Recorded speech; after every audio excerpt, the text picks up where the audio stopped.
Hey again, friends and fellow freelancers. Welcome back to another episode of Tabletop Mercenary. Apologies, both for my voice and for being a little out of uniform, but I am under the weather and out of sorts, so I am doing my best to keep the content going, even though, oh boy, it's been a rough time between being disconnected from the internet and all the other things going on around in the world.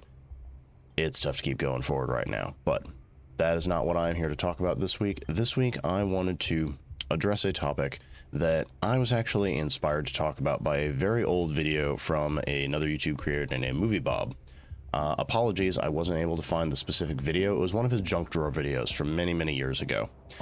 Link to his channel below for folks who want to go and dig for themselves, or if you happen to know which video it is that I'm describing, please mention it in the comments so that other folks can find it. We can't leave links, obviously, because YouTube gets huffy about that. But if you can name the title, that should be good enough for folks to find it. Anyway, as a brief description, this video was essentially Bob addressing his audience and telling us all that while there are certain topics he would get lots of requests for, people wanted him to cover particular either fandoms, or they wanted him to cover particular movies or a particular series, he just did not have the time to get to all of them.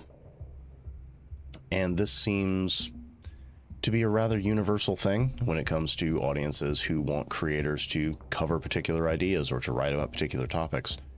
And we always tell them there's just not enough hours for us to familiarize ourselves with it. And it's a thing that I feel is worth addressing, not just in those broad sweeping terms, because sometimes being told no and given a small explanation doesn't really do justice to the reason and really bring home why it's not going to happen. So, as an example, this is something that I have also dealt with as a creator, not anywhere near as much as someone with his audience size does, but as an example, whenever I bring out a World of Darkness product or a Chronicles of Darkness product, there is always 2 or 3 commenters who ask when I'm going to do something for Wraith, because as you all know, if you've watched the channel, if you've seen any of my other videos, I am always asking, what do you want to see? What is a thing you would like from me in the future? What's a game you want me to cover? What's something you'd really like me to get into? And you would think that having that be a regular ask is something that would make me, well, want to pick that up, want to move into that particular game. And on the one hand, yes, knowing there is an audience for it, knowing that it is an underserved property, it does make it something of a tempting target. However, I've looked at the numbers, Adrian's looked at the numbers, and Wraith is one of those games that has an extraordinary niche appeal, which is not to say it's bad. You know, folks like what they like, but I have never played Wraith. I don't own any of the books. I don't know anyone who's played it, so I can't even go to somebody else and ask them, hey, give me a brief rundown of this, tell me where I can find the information I would need.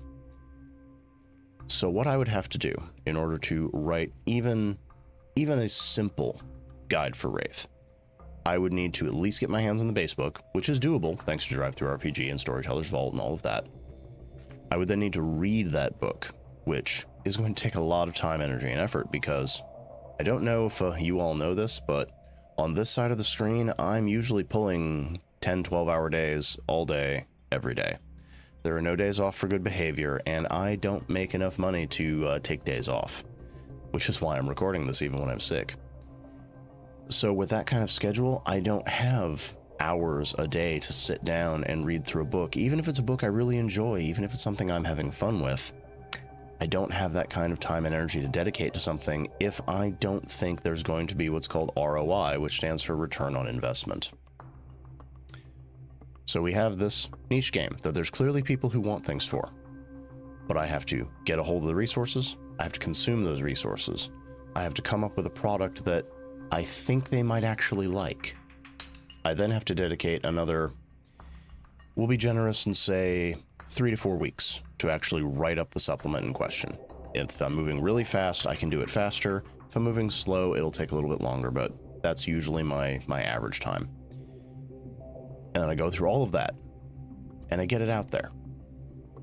What happens if only the 2 to 3 people who comment every time they want to see more Wraith are the ones who pick it up? Or even worse, what if of those 2 to 3 commenters, because it's always the same people, decide they're not really interested, they didn't really want that thing they asked for? So I've now dedicated several months of time to create a product. And this, we're not even talking about how much it would cost me to get the books.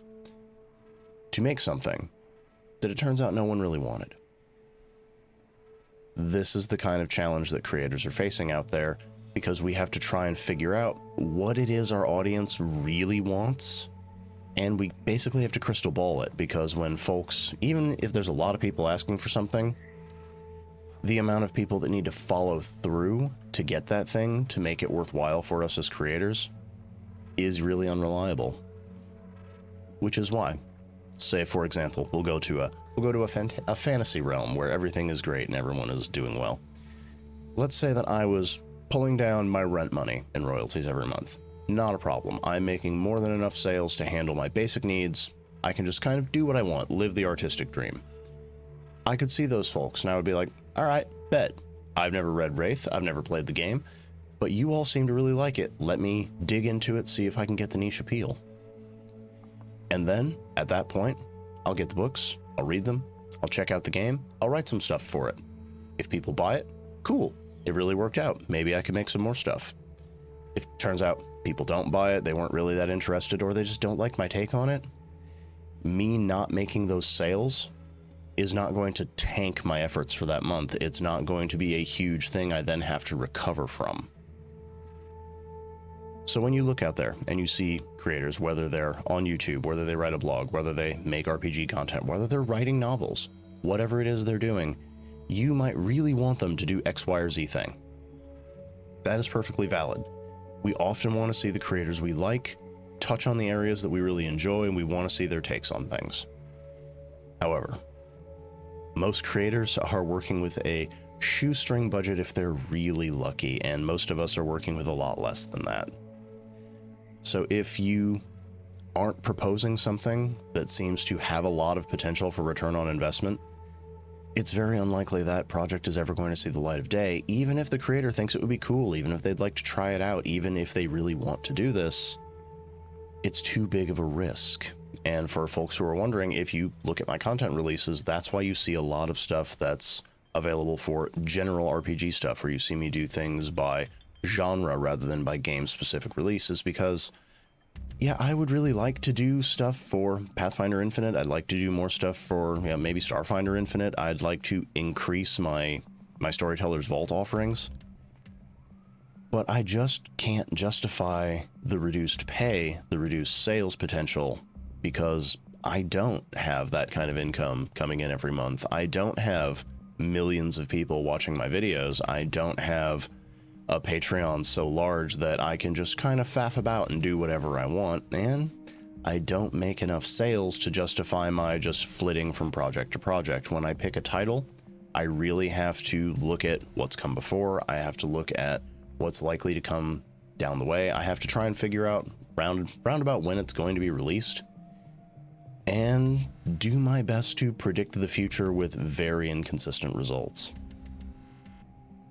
So this is just something I wanted folks on the other side of the screen to understand, folks who are wondering why it is creators often seem to ignore their own fan base, why they don't give their fans what it is they're asking for, is because a lot of the time what folks are asking for, while it might be fun, it might be a little too niche, it might be a little too risky, and if you don't have a nest egg set up, or if you're not making that big income that lets you save a little bit extra in addition to paying all your bills that month, risk is not a thing you can afford.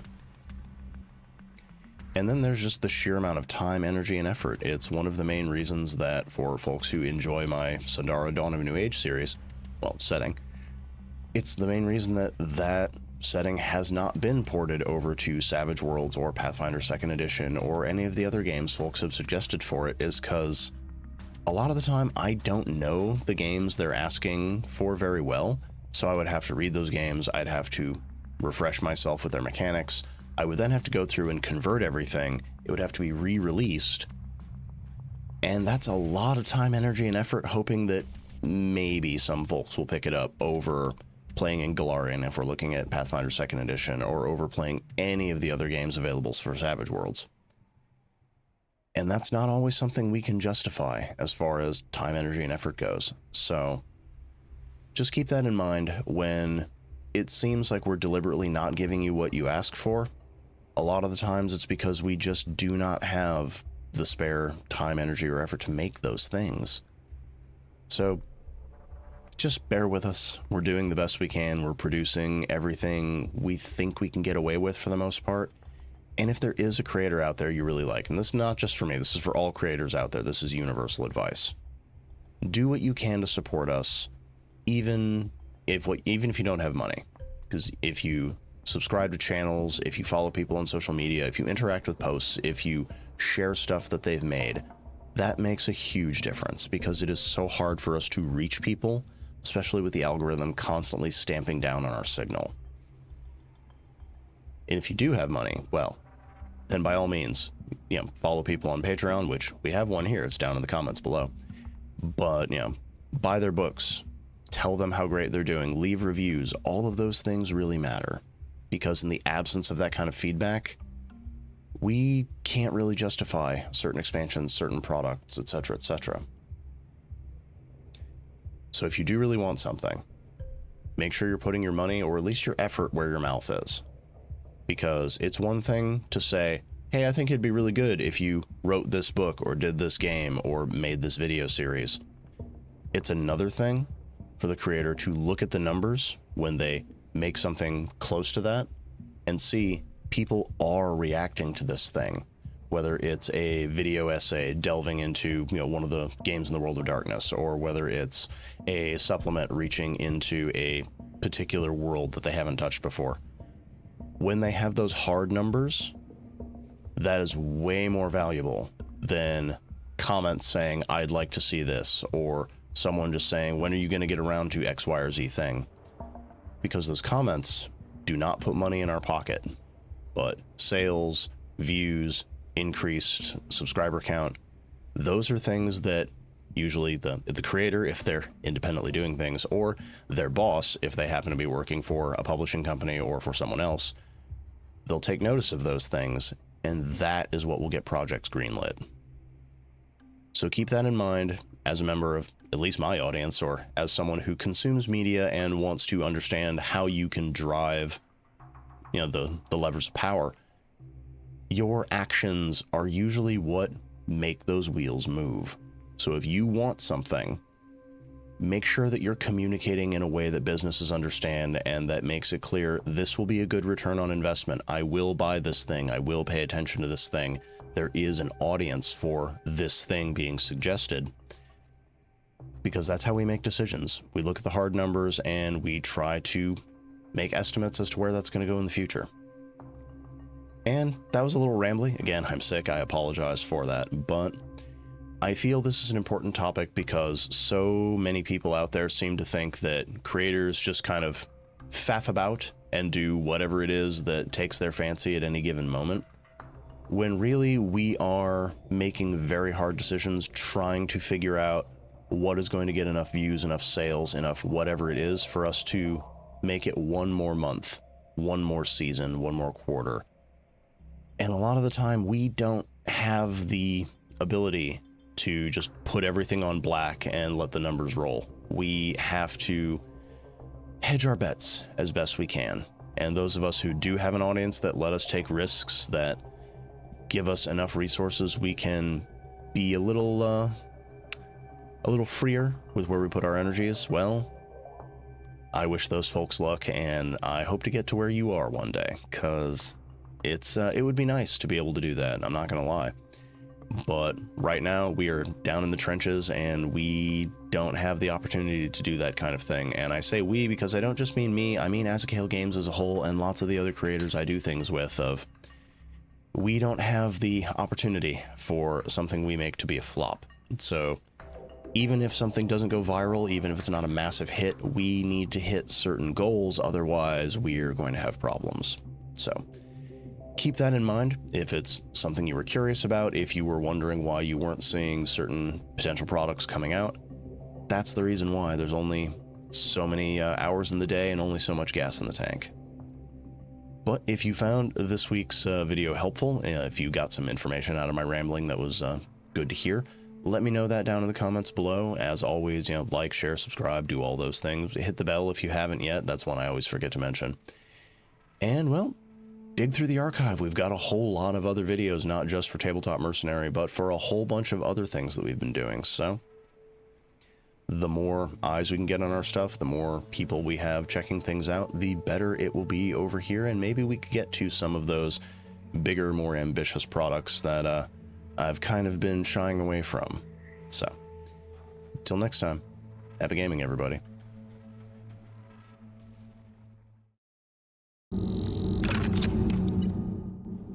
First and foremost, thank you for staying to the end of this episode of Tabletop Mercenary. If there's a question you have about being an RPG creator, please don't hesitate to put it in the comments below so I can address it in a future episode. If you want to help me keep the lights on and keep this show going, then please consider subscribing to the channel, liking the video, and giving it a share on your own social media pages to help boost the signal. Lastly, if you really enjoyed this episode, please consider leaving a tip by buying me a Ko-fi or becoming a Patreon patron at the links in the video description below. You'll find me on both sites under the name The Literary Mercenary.